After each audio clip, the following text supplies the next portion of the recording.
Call of Duty has reinvented itself more times than any long-running franchise realistically should. And yet, every year, the cycle repeats. Anticipation, hype, bold promises, and then whatever actually arrives on launch day. With Black Ops 7, the pitch sounded almost too ambitious. Treyarch and Raven pushed the idea of a game that has everything. A rebuilt multiplayer foundation, an expansive zombies experience, a 4-player co-op campaign, large semi-open regions, cross-mode progression, and even an endgame PvE extraction shooter living inside the world of Avalon. It's the kind of feature list that reads like a studio trying to deliver 3 separate AAA games at the same time. On paper, it looks enormous. In practice, it's a complicated story. Black Ops 7 is marketed as the biggest entry the series has ever attempted, and on some level it genuinely is. 16 new multiplayer maps at launch. A zombies mode that tries to honor round-based tradition while expanding modern systems. A campaign built for cooperative play instead of the typical solo linear format. And an endgame mode that feels like a blend of extraction, objective-based missions, and character progression wrapped into one experience. Combine that with unified progression, weapon leveling that works across every mode, and persistent unlocks, and you get a title that clearly wants to keep you playing in one way or another.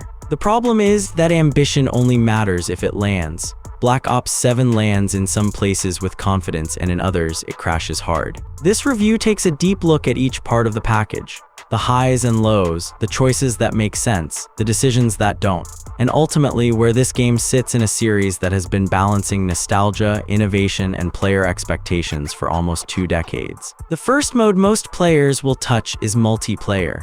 It has always been the core of the Call of Duty identity, the heart of the franchise, and the component that needed to feel right more than anything else. Fortunately, multiplayer is where Black Ops 7 shines most consistently. Treyarch returned to the classic 3-lane philosophy that made older Black Ops titles so popular. The maps are more readable, more structured, and more intuitive than the experiments seen in some recent entries. Sightlines are predictable without being boring, and each map has a clear rhythm that supports both aggressive and defensive playstyles. It feels like the studio finally remembered what made their maps special in the first place. Movement, one of the most divisive aspects of recent Call of Duty titles, has been tuned in a way that lands between old and new. One of the biggest complaints about Black Ops 6 was the overwhelming speed, where engagements could feel chaotic and overly punishing for anyone who wasn't constantly sliding, jumping, or chaining advanced movement tech. Black Ops 7 slows things just enough to make gunfights more readable and intentional without feeling sluggish. You still have mobility options, but the time to kill, hit reactions, and weapon handling all lean toward clarity rather than speed for speed's sake. Skill-based matchmaking also saw changes.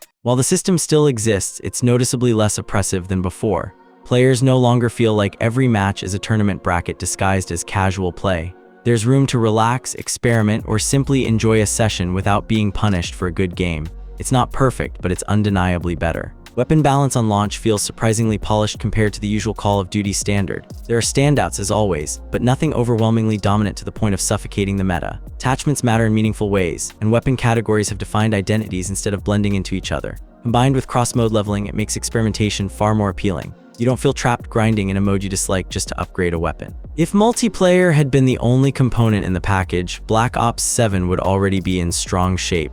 But the game doesn't stop there. Zombies, one of the most beloved Call of Duty traditions, returns in a form that tries to merge nostalgia with innovation. The new flagship map, Ashes of the Damned, leans heavily into the classic round-based formula while expanding the scale, verticality, and quest design. For longtime fans who miss the simplicity of classic zombies, this mode hits the right notes. It's atmospheric, chaotic, intense, and rewarding. The narrative is wild in a way only zombies can get away with. It doesn't have to make perfect sense because the real focus is on the gameplay loop. Survive, unlock, explore, and push deeper. The pacing is strong, the difficulty curve feels fair, and there's a clear sense of progression as you uncover new areas and mechanics. The mode respects its history without feeling stuck in it. Out of everything in Black Ops 7, Zombies is the mode that understands itself the best. Unfortunately, that confidence collapses when you enter the campaign. Call of Duty campaigns used to be cinematic, curated experiences built around pacing, spectacle, and character development. Black Ops 7 attempts to reinvent the formula by shifting to a 4-player co-op structure, but the execution struggles on almost every level.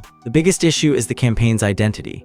It doesn't seem to know whether it wants to be a story-driven narrative or an open-ended co-op activity. Cutscenes are long, unskippable for most of the experience, and often lock all players into passive watching. The problem is multiplied in group sessions, where players must sit through lengthy sequences even if they've already seen them. This alone disrupts pacing, flow, and engagement. Missions are inconsistent, both in structure and quality. Some are clearly built around giving one player a hero moment, while others leave teammates feeling unnecessary. The design rarely supports teamwork in any meaningful way. Objectives frequently feel disconnected from co-op synergy, and encounters often fail to scale or adapt to multiple players in satisfying ways. The writing leans too hard on nostalgia, echoing Black Ops 2 with deepfakes, conspiracies, memory reconstruction, and a tone that feels like an imitation rather than an evolution. The villain, the Guild, is underdeveloped, and the concept of a secret Ulrich base named Blackheart emitting fear gas feels unintentionally comedic rather than threatening. The narrative stakes never feel grounded, and emotional beats don't land because the story moves too quickly to build attachment to characters or events. Combat design compounds the issues. Enemies absorb far too much damage, reacting sluggishly or not at all. Encounters often feel like battles of attrition rather than tactical engagements. In many situations, avoiding enemies is faster and more efficient than fighting them, which undermines the entire point of a first-person shooter campaign. The boss fights feel outdated. They rely on wave-based repetition, predictable mechanics, and extended health pools instead of dynamic encounters. These battles often feel like padding added to stretch mission length, not engaging set pieces. They're not difficult, but they're not enjoyable either. However, the campaign does serve one crucial purpose: unlocking the endgame mode. The moment you finish the final mission, the game opens into Avalon's PV extraction experience, a mode that feels like the developer's true passion project. It's here that Black Ops 7 becomes something entirely different from other Call of Duty titles. This extraction mode blends exploration, survival, objective-based missions, enemy factions, and persistent upgrades into a loop designed to keep players engaged long after the campaign is over. It supports up to 4 players, encourages diverse builds, and lets players experiment with both gear and strategies over extended sessions. The variety in objectives gives structure, while the gear progression gives long-term motivation. It's addictive, it's consistent, and it feels modern without abandoning Call of Duty's core combat feel. Still, not everything about the endgame is perfect. Its success leans heavily on repetition, and the difficulty scaling can occasionally feel inconsistent. But compared to the campaign, it is a massive improvement in both design and execution. Many players will likely treat this mode as the real continuation of their experience, while the campaign simply becomes the barrier to entry. Outside the modes themselves, Black Ops 7 struggles with technical decisions. Always online requirements for every part of the game, including the campaign, lead to frustrating situations. If you idle too long, you're kicked out. If the connection drops, you're thrown back into cutscenes you already watched. This is particularly painful for solo players or anyone with unstable internet. The requirement feels unnecessary, especially for a narrative mode that doesn't meaningfully interact with other systems while you play. The UI remains clunky. Call of Duty's menus have been criticized for years, and Black Ops 7 doesn't fix this. Navigation feels sluggish and confusing, with too many layers, categories, and submenus. For new players, the interface is overwhelming. For returning players, it's an unpleasant reminder that simplicity still hasn't returned. Despite these issues, the core gameplay remains solid across most modes.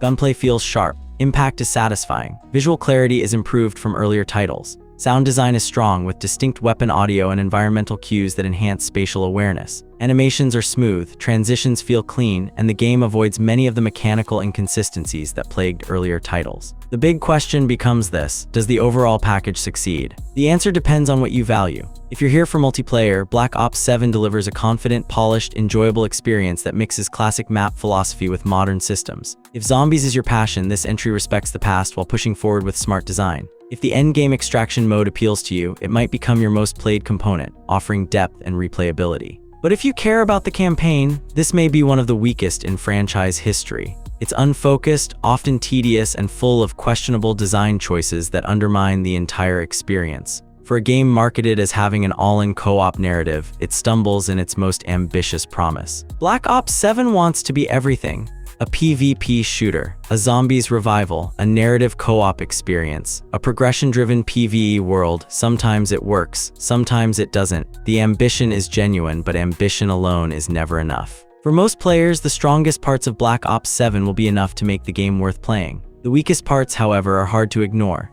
This is a title that asks for time, attention, and patience, and rewards players who enjoy experimenting across multiple modes.